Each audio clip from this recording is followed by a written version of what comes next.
Sini. Oh iya sini. Oh iya. Oh iya. Jadi dia kalau lihat orang lain tuh, ini siapa ya? Kalau yang deketin dia menjadi insecure gitu, dan dia harus defense gitu.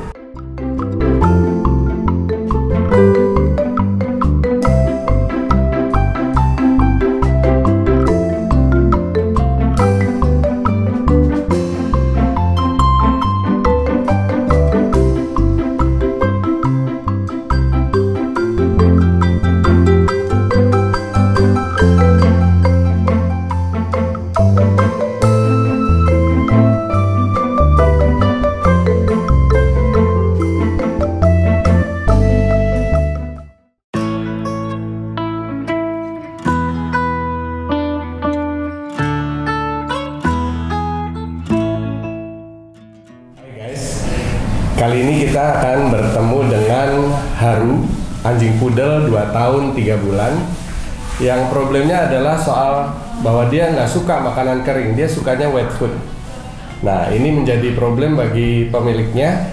Nah, akan disampaikan ke kita, ini apa sih? Kenapa sih Haru seperti itu? Tetapi yang problem lagi adalah anak ini begitu manja katanya. Nah, saking manjanya itu dia kadang suka marah. Kalau nggak diajak pergi itu dia juga marah seperti itu. Nah, kita cari tahu tentang si Haru ini. Yuk, temui si Haru.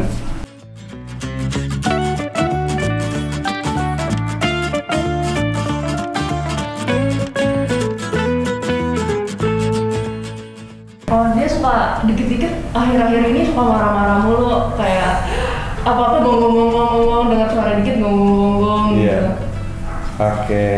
Kalau di Mbak di rumah, kalau udah lihat saya, semua orang mau ambilnya digigit. Iya, ini kalau misalnya dia paling suka naik mobil kan. Jadi kalau misalnya nyampe rumah, mau diambil turun, dia langsung marah-marah, semua orang Digigit semua. Kalau gigit Pak Dobi digigit. Kasihan mbaknya digigit. Untung mbaknya suka anjing ya, jadi nggak ini.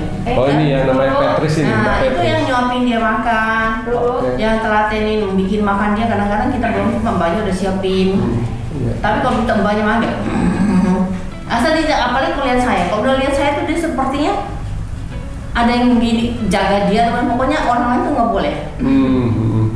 Ini gigit serius atau gimana ya? Sampai berdarah? Enggak, tapi Karena kencang ya? Nah, hanya karena giginya taring cuma 2, jadi Iya. banyak sakit gitu. sampai bolong. Coba sini. Kendalanya tuh makan, Pak. Saya minta tolong dia mau makan. Sini. Oh iya, sini. Nggak boleh. Coba Pak Osa Isen kasih tangan mau ambil dia, Pak. Oh iya. Oh iya.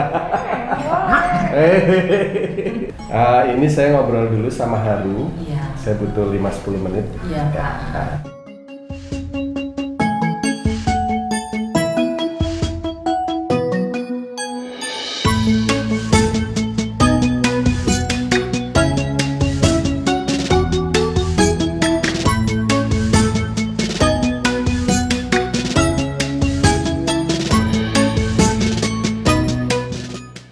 Dok, jadi dia anjing penjaga yang selalu mau jagain rumah ini ya, jagain ownernya. Jadi dia kalau lihat orang lain tuh, ini siapa ya? Dia merasa bahwa kalau yang deketin dia menjadi insecure gitu, dan dia harus defense gitu. Makanya ya apa yang harus saya lakukan ya? Pokoknya galakin dulu gitu loh, bahwa oh ini ternyata orang baik atau bagaimana, baru dia merasa percaya banget, baru bisa dielus-elus seperti itu ya. Ini anjing ini emang nggak mudah percaya sama orang lain. Saya nggak tahu apakah ini dulu beli atau adopsi. Dikasih dari bayi, baru lahir gitu. Ya, jadi dari 3 bulan baru kita gitu. Oke. Kita nggak tahu ya sejarahnya seperti apa, cuma kelihatannya memang dia itu kayak ada rasa kecewa kok kayak dipindah-pindah begitu.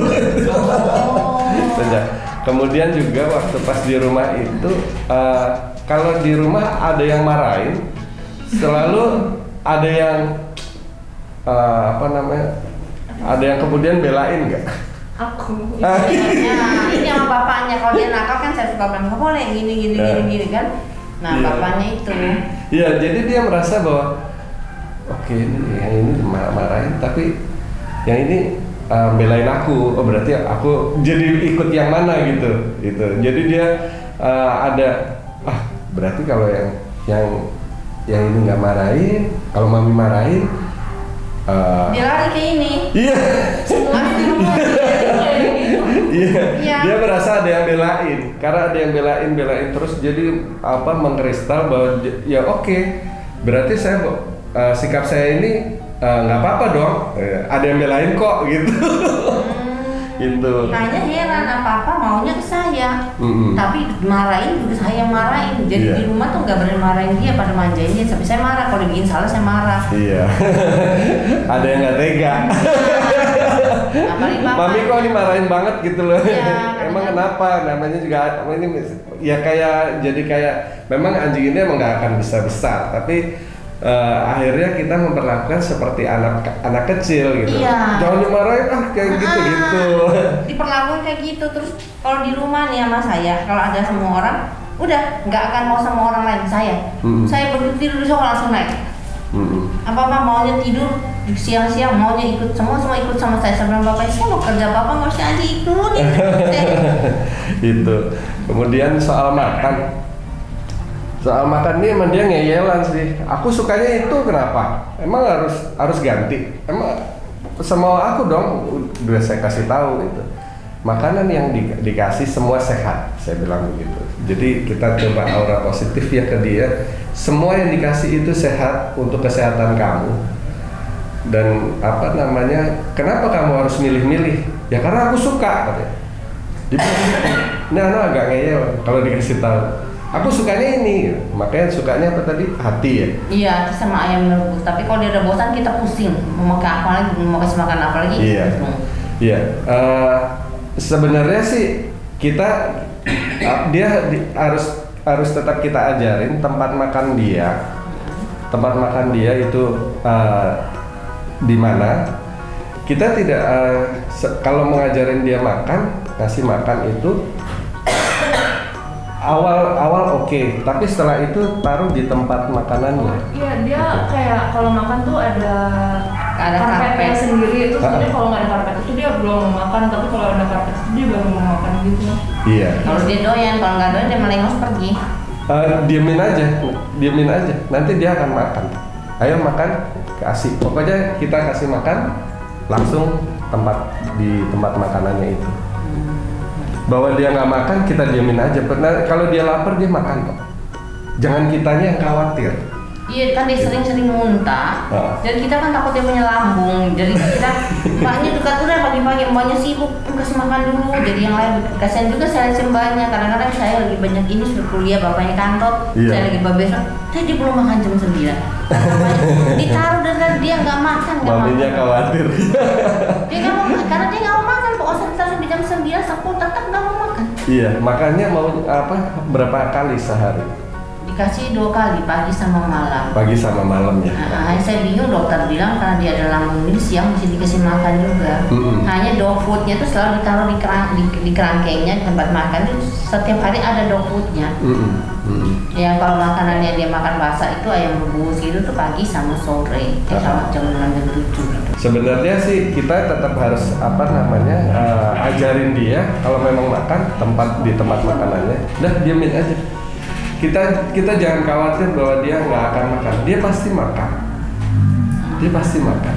Yang terpenting adalah aktivitas dia itu lebih dikencengin, misalnya lari-lari, kasih permainan gitu. Nanti ketika dia lapar, udah capek dia pasti minum, udah capek juga pasti dia makan. Kita jangan khawatir, gitu. Nggak perlu khawatir, dia pasti makan. Karena dia merasa bahwa hidup di rumah yang sekarang ini banyak yang memperhatikan dia dan semua sayang sama dia. Itu dia, sampai supir juga sayang, sampai cuma satu bapak supir yang nggak suka. Terlalu maaf ya, dia mungkin terlalu ini sekali. Semua dia nggak mau. Itu. Kemudian soal marah-marah ini gigit gigit orang, khususnya Mbak Petrus ini, dia bilang sih dia minta maaf, dia minta maaf. Aku hanya bercanda kok, aku nggak gigitnya juga nggak sakit kok, katanya gitu. Ya saya bilang, ya bukan nggak sakit, tapi kan lama-lama jadi nggak sayang nanti sama kamu, saya bilang gitu. Oh oke. Terus juga, ya dia bilang, tapi kalau aku marah itu karena, ya sekali lagi sih dia bilang ada yang belain. Jadi dia kalau sekarang begitu banyak pada saya marahin, nggak boleh gitu, nggak ada yang sayang loh. Ya, dia mungkin cara ngasih tau tidak perlu dengan nada tinggi, tapi no. Udah kita tangan gini aja dia akan paham. Nah, kalau mami lagi begini dan yang lain jangan terus kasihan. Gak apa-apa, ekspresikan kita bahwa kita nggak suka. Nanti dia akan koreksi. Ini masalahnya si Haru ini udah 2 tahun loh, bukan di bawah 1 tahun lagi. Kalau di bawah 1 tahun masih kita masih bisa kasih tahu gitu. Ini 2 tahun ini udah mulai beranjak remaja, udah mau beranjak dewasa begitu. Jadi harus kompak, satu rumah kalau satu marah diemin aja, atau ya ikutan ekspresikan marah gitu. Dia harus dicuekin gitu loh yang lain gitu. Mami marah kan berarti mami mau koreksi dia gitu, iya kan? Gitu. Kakaknya juga diemin aja. Karena papinya juga gitu kali ya.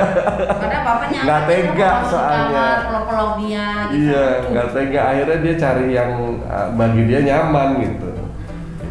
Jadi proses koreksinya itu gagal lagi gitu. Jadi memang harus continue. Kalau kita marah, kita koreksinya seperti apa? Jadi dia paham, oh yang seperti ini nggak boleh gitu. Ya, baru aja saya ngobrol-ngobrol tentang si Haru ini. Ya ternyata setelah saya ngobrol sama Haru, emang anak ini begitu insecure ya, nggak mudah percaya sama orang lain. Dia lebih percaya sama ownernya. Ya memang tipe-tipe seperti ini sangat menyenangkan, tetapi menjadi problem ketika orang lain itu dikit-dikit ya dia gigit. Nah ini jadi problem, marah-marahnya segala macam. Nah ternyata memang si Haru ini begitu manja. Dia merasa bahwa kalau ada yang marahin satu orang, tetapi ada orang lain yang belain. Karena itulah dia akibatnya banyak ketingkah gitu. Ya problem seperti ini kerap kali ditemui dengan anjing-anjing kita, betul nggak?